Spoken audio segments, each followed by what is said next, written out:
Okay, well, welcome everybody. I am Aaron Shields. I have been at Fitch for 10 years.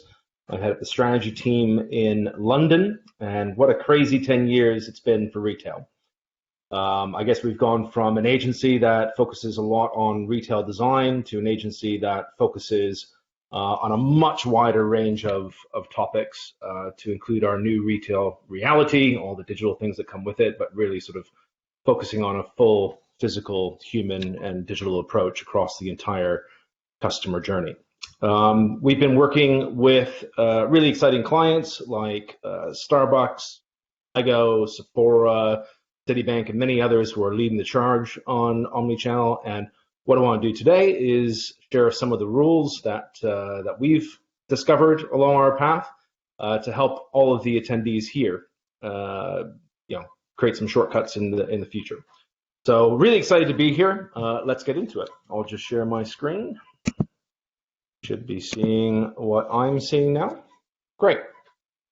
So what are the 5 new rules? This is less about trends, as my colleague Luke was talking about in the previous session, and much more about how our practice as retailers and people who care about brands at retail are changing. Sort of 5 tips, if you like, and we all have a list. The first one is saying goodbye to high cost and saying hello to high value.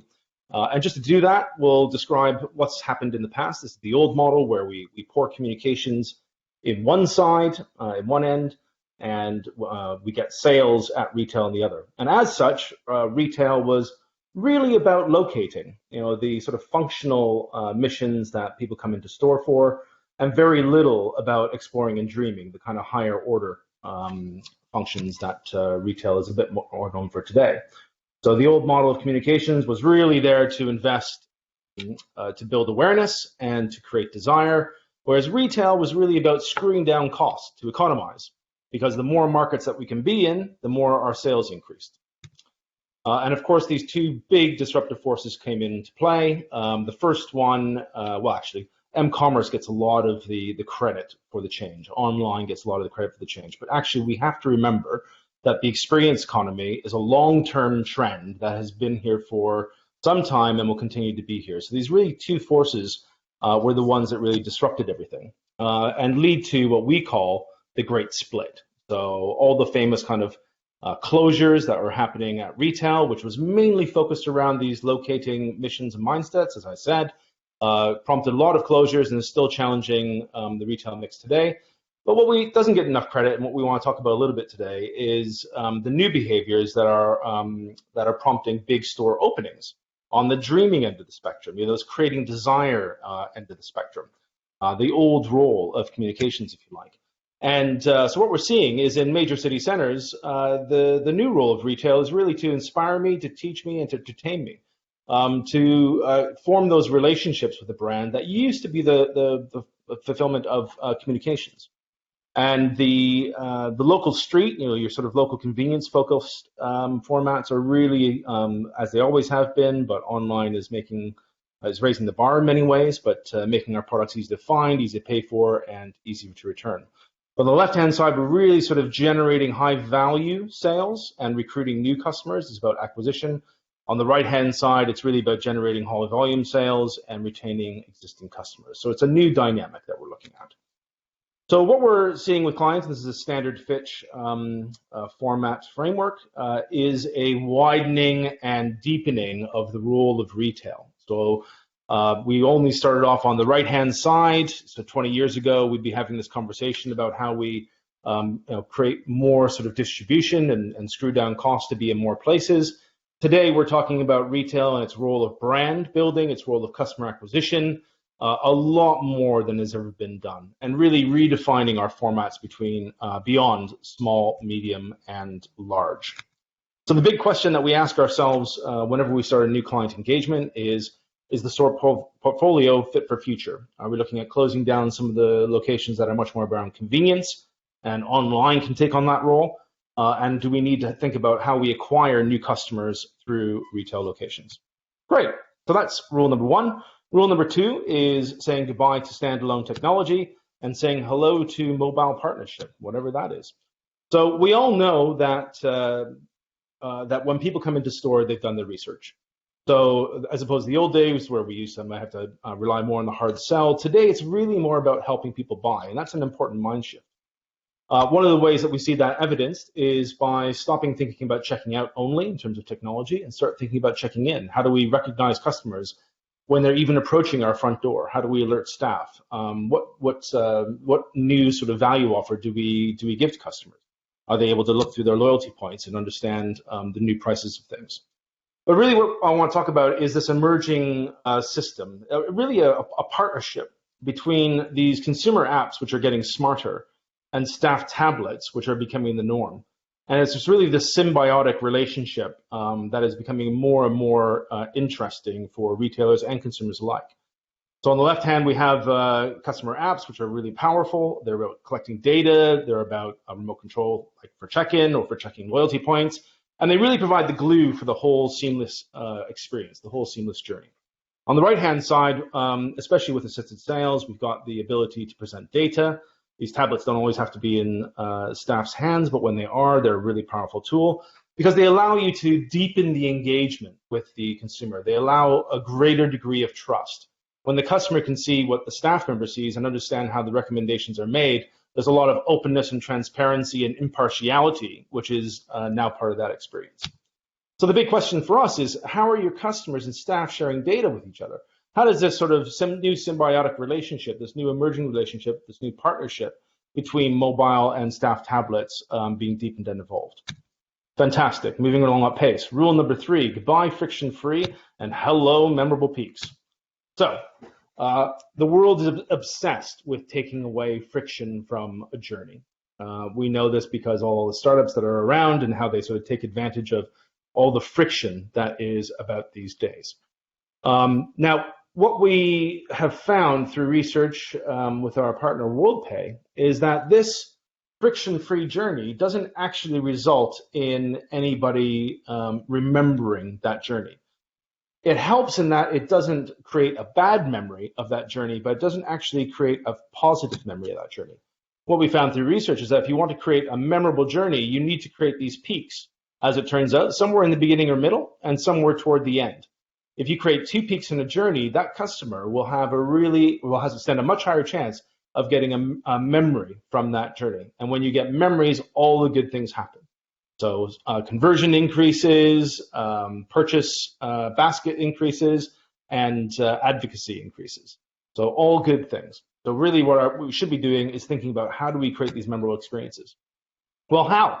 Well, you can do that through a full PhD approach, physical icons that really sort of captivate customers. It might be through VM, it might be through different kind of brand icons that we have in store or online. Human rituals like a generous service gesture. This one's shown Cheney and free sort of shoe polishing that we have in store. And digital magic, that wonderful stuff that so rarely happens, that creates the atmosphere and excitement and energy in a space. So that's all sort of digitally created. So what we want to do is create memories to create sustainable sales. As we say, advocacy, loyalty, frequency, all of these things increase when we create more memories. So the question really is, do you have 2 peaks for every journey? This is the new rule. So number 4, goodbye pickup, product pickup, hello friends meetup. An interesting thing happened a few years ago when we were working for a global consumer electronics retailer and studying all the missions of why people come into store. And what we found is that in an urban environment, the biggest single mission for people coming into store was meeting up with friends. Amongst all the other sort of missions, this dreaming mission was the biggest one. And we thought that's funny. It could be something to do with the brand. It could be something to do with the cities that we broadcast, that we focused on. But really, what we found was a parallel with other sectors. So as we worked with more retailers and asked the same kind of questions about why people came into store, we found this single dreaming mission of meeting up with friends to be the biggest one when we're looking at urban environments. So the store as a meeting place became the single biggest mission. So what's happening there? So what are people looking for when they're coming into store, wanting to meet their friends in the store? Well, as it turns out, they're looking for a fun experience. And that kind of makes sense because if you're meeting up with friends, it's a social engagement. But what we found was that if you're able to create a fun experience out of any part of the offer, so these sort of big 5 parts of any offer that we put out there, Fun experience drives NPS more than 3 times than any other parts of the offer. So all of these other things, low price, right product range, quality of service, best convenience, all of these things add to NPS, but fun experience drives NPS 3 times more than any other part of the offer. So while you may be thinking that this isn't appropriate for every kind of format or every kind of brand, I'll just sort of challenge with 2 examples here. One is very famous around Amazon Go. In fact, they're both famous. One is around Alibaba Herma. And the big difference here is really in the Herma spaces, they have everything the Amazon Go has in terms of convenience offer. But then the other 50% is an F&B offer, a food and beverage offer, where we can go in, take a fish from a tank, have it prepared, and 5 minutes later, maybe 10 minutes later, you're eating at your table with a cheap beer amongst your friends. These are all in sort of urban and now suburban locations, and they're growing like gangbusters. So the questions of if stopping at convenience is enough, and whether we sort of need to bring in friends. So the big question here is around, are your stores filled with friends? Obviously not now, but normally. What can we do to create a better place to meet up with friends? It doesn't mean we ignore those other missions. Those are the main reasons people are coming into the store. But it's almost an acid test. If you don't have friends coming into your store all the time, is your store format built for future? Okay, so last but not least, goodbye fixed formats, hello platforms. So what do we mean? So what's wrong with retail today? It's a big capital expenditure. We go to investors, we ask for tens, if not hundreds of millions of dollars, and we go out and we redevelop a new scheme, only to watch our competitors copy what we've done, improve on what we've done, and the satisfaction with customers, visitors continues to slide until we do a minor refresh, and sometime between 5 and 10 years later, maybe longer, we go through and do the whole thing again. So it's a bit crazy, isn't it? So our real inspiration is sort of going back to the future, which is going back to the white box, something traditionally that retailers have talked about for a long time, but also adding in the flexibility that we have come to depend upon in digital development. So thinking about their platform stack and trying to emulate a physical platform in the same way. So here's our platform. This is a new frame to deliver constantly new. So we have some kind of strategic deliverable, which we call the experience signature, but then we break down the experience into these major building blocks called platforms.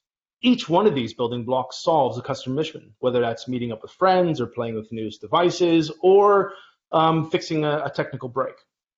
Each of those platforms is supported or built by plug-and-play component parts. We call them touch points. That should be familiar language. And all of the touch points and platforms are supported by digital and human services. These might be the digital tools or human roles or rituals that really support the platforms themselves. And what that allows us to do is swap in and out these touch points. So if one touch point has been there for a long time, we want to refresh it, we can test and learn a new one. Or if the competition does something, we can react to it quite quickly without destroying the whole notion of the platform, because those missions should be more eternal. The same goes with digital and human services. We can bring in new digital features, we can bring in a new digital app, although less often, or we can create new service rituals for our people to constantly sort of improve the experience and create new and tempting services to try. Obviously, taking this platform approach is really great for developing formats, because we can see a full offer on the left-hand side in urban formats and a more pared down offer with our high street format. So that's the principle, that's the theory. I can show you a wildly successful example that we've been working on with KitKat for the Chocolatory in Nestle. This is a new retail format in Brazil. And as you can see, a lot of the kit is in the mid-floor. It's returned to the white box. There's very little sort of branding or experiential elements which are permanent and built into the format. It's a very, very flexible space that we can evolve over time. How does it work? Well, we have a number of platforms on the left-hand side here. You can see there's a cafe, there's a pick and mix area, there's a lab, etc. And each one is supported by digital services. So you can see how flexible. There's very few sort of permanent features in this setting, and even the permanent features have flex in them. I'll show you one of those called the pick and mix area and how it's comprised. So we have the pick and mix platform. We've got several touch point pieces of kit. the pick carousel itself, which is fairly permanent, the VR experience on the inside, which can turn into anything, so just basically a space, a plug-in bay, which can be brought in or brought out, or in fact change with content and digital technology itself, and a test and trial station, which can be rolled in or rolled out. If we're having sort of trouble with, let's say, footfall, we can roll that out to the front of the scheme and use it to attract people into the scheme. But otherwise, it's used to support the pick and mix area. And the digital and human services, like a digital app, which sort of augments the shopping experience in store, digital MPOS, so staff members can take payment anywhere, and a new role called the guide, which will help you understand how the store works, but in this case, how the platform works, and guide you with bags where you can collect your pick and mix items from. So really the big question, and the final question, is your retail scheme designed to constantly deliver new, or is it too fixed and we sort of need to bring in more flexible components? So that's my time with you, or the 5 new rules of retail. They are hello high value, hello mobile partnership, hello memorable peaks, hello friends meetup, and hello experience platform. Hope that has been fun, if not entertaining and educational.